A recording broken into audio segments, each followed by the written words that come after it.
They finance both sides of the war. We must hurry! That's him, the Red Shield courier! Shoot him! No, I'm not shooting anyone. Damn it, Pie! What? He beat everyone back with the news of the war and told England that Napoleon won. The Red Shield backers in London pretended that England was doomed and started selling their English stocks. The English went into a selling frenzy to get rid of worthless English money. But the English won, right? Of course they won, but it was a trick by Red Shield. They waited until the stocks plummeted to pennies and then bought England back for nearly nothing. What? They did that? How? When the English leaders found out, they had no choice but to give themselves over to the Red Shield. Their money was gone, and they were slaves to the Red Shield war debt. Since that time, the English have been paying their national taxes directly to the Red Shield private bankers. The people have no idea. But the bankers bragged about what they did to us, laughing at us all the way to the bank. Why, it's the best business I've ever done. If I can control a nation's wealth, I care not who makes its laws. Oh, is this what Jefferson wanted to show me? No, Pie. Look. They're in America, too? The Red Shield banks are here, Pie. Seeking a way to conquer our American dream. The dream you have, Pie. The dream of free men. They tried to take over our country many times and failed because Jefferson and the Patriots vowed to stop the evil tyrants at all costs. By authority of eternal God, he would not let the bankers win again. To preserve our independence, we must not let our rulers load us with perpetual debt. We must make our choice between economy and liberty or profusion and servitude. Wow. I place economy among the first and most important of Republican virtues, and public debt is the greatest of the dangers to be feared. It is incumbent on every generation to pay its own debts as it goes. We must have a central bank to secure this country's finances. If the American people ever allow private banks to control the issue of their money, first by inflation and then by deflation, the banks and corporations that will grow up around them will deprive the people of their property until their children will wake up homeless on the very continent their fathers conquered. Jefferson, you're mad. This country will have a central bank. Who's that? America's first Secretary of Treasury. Alexander Hamilton? Not for long. Aaron Burr, Thomas Jefferson's vice president. They didn't take too kindly to our first Sec Treasury. Sweet shot, Burr. The first attempt at a central bank only lasted 20 years and we shut it down. But the bankers tried again against Old Hickory, President Andrew Jackson. You are a den of vipers and thieves. I intend to rout you out, and by the eternal God, I will rout you out. After surviving an assassination attempt, Jackson finally defeated the bank in 1836. When asked what was the greatest accomplishment in his life, Old Hickory replied, I killed the bank. and those were his last words. I killed the bank. And with real money backed with real gold, our country experienced the greatest boom in any nation's history. Oh, it was beautiful, pal. But the bankers, greedy for more power and wealth, were concocting their most ambitious plan yet to once and for all take control of the finances of the United States. In 1910, a secret meeting was held at the J.P. Morgan estate on Jekyll Island off the coast of Georgia. This meeting was so secretive, so concealed from government and public knowledge that the 10 attendees used code names. I am clearly the richest man, so I should be the one to run the super-secret central bank. I own all the oil in America. I'm clearly richer than you will ever be, hula girl. I should run the super-secret central bank. You're nothing compared to me, lube job. I shall run the secret bank. Silence! Supreme Master Leader, I didn't know you were gonna be here. I'm not. Neither are you, dumbass. Oh, yeah, right. He's so smart. None of you shall run the bank. We have failed in the past because of openness. This time, the key to success is secrecy. The people must believe that they run the bank. Yes, brilliant! A sneak attack. What's the plan? We first create panic, then we show them the solution. With our man in office and well-planned timing, we will have our central bank. And so the people think it is theirs. We shall christen it Federal. The Federal Reserve.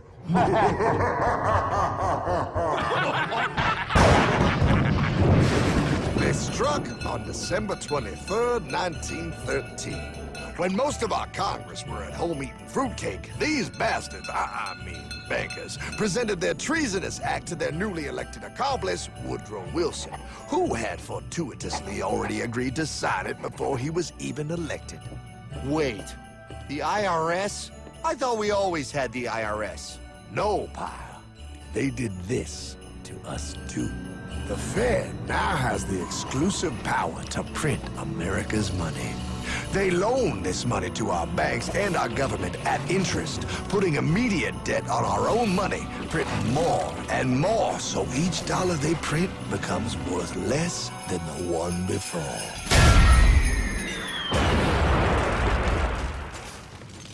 Merry Christmas. What in the hell is that?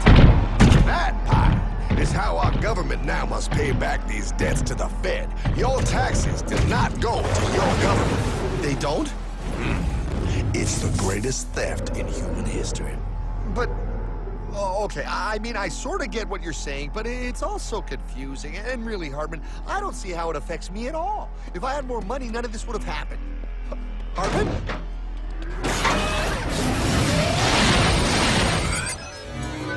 1955? Wow, what are we doing here? Oh, a little bit of shopping. Here, hold this. Gallon of gas, 23 cents. Postage stamp, 3 cents. Ounce of gold, $35. Hot baby, priceless. Best be getting back. Hey, Hartman! I need my car, man! Oh, was that Michael J? Yeah, he'll be fine.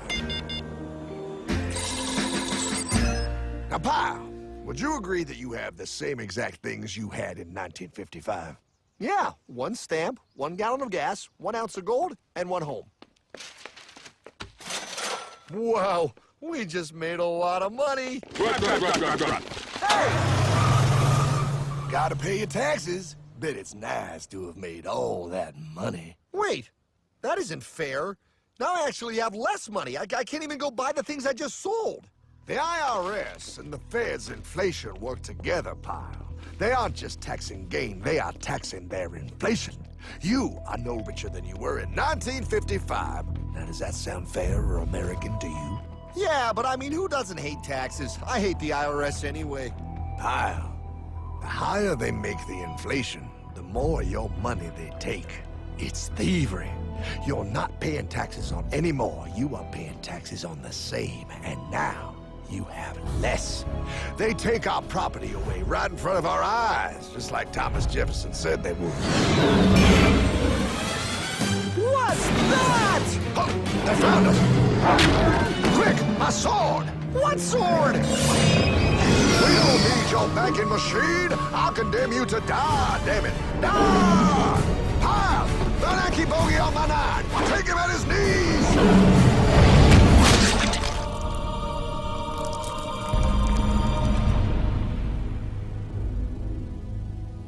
For we are opposed around the world by a monolithic and ruthless conspiracy that relies primarily on covert means for expanding its sphere of influence. What's happening? Where am I? I believe perhaps you understand now, pal, but you are afraid. JFK. Hartman, what does this have to do with my house and my dog? Oh, okay, that's enough. I want to go home now. This is the last president to stand up to the Fed. You must see. On June 4, 1963, President Kennedy signed Executive Order 11110. This executive order empowered the U.S. Treasury to issue real money without the Fed. It would have worked. Kennedy's plan to dismantle the Federal Reserve machine had begun. But 6 months later, John F. Kennedy went to Dallas and never returned. No way. No way they could do that. The new president, Lyndon Johnson, threw out Kennedy's order. And since JFK, no president has dared confront the secret powers behind the Federal Reserve. They consolidate bigger and bigger banks, print more and more money, accountable to no one, decimating our nation's wealth for the benefit of a few. Why? Why do this? If they hurt us, it hurts the global bankers too. No, Pyle. They are protected. They are too big to fail. But I'm not. Those sons of bitches! Sons of bitches all.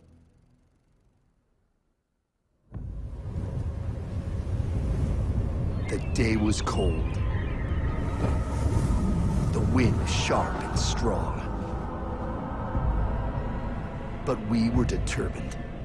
The bankers and their parasites had us vastly outnumbered, but their hubris made them weak. Not like us. Not like this band of immortals we have assembled. We have come to take back our... Hardman? Is that... My dog. Oh, Then the inevitable. The Money Kings could ignore us no longer.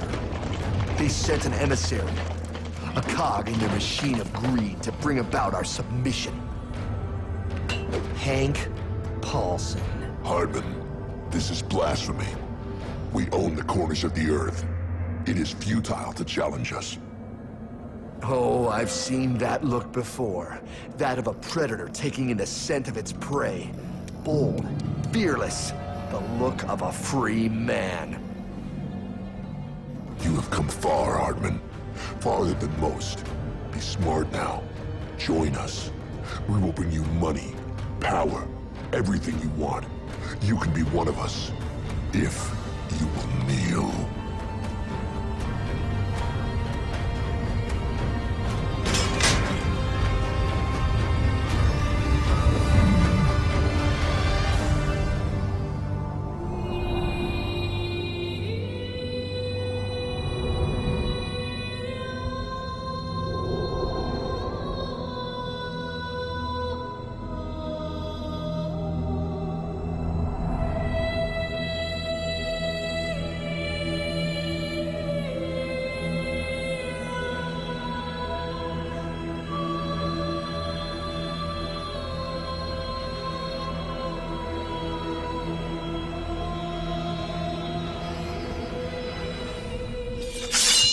Madman.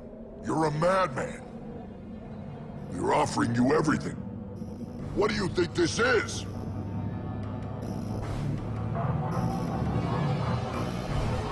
This is America!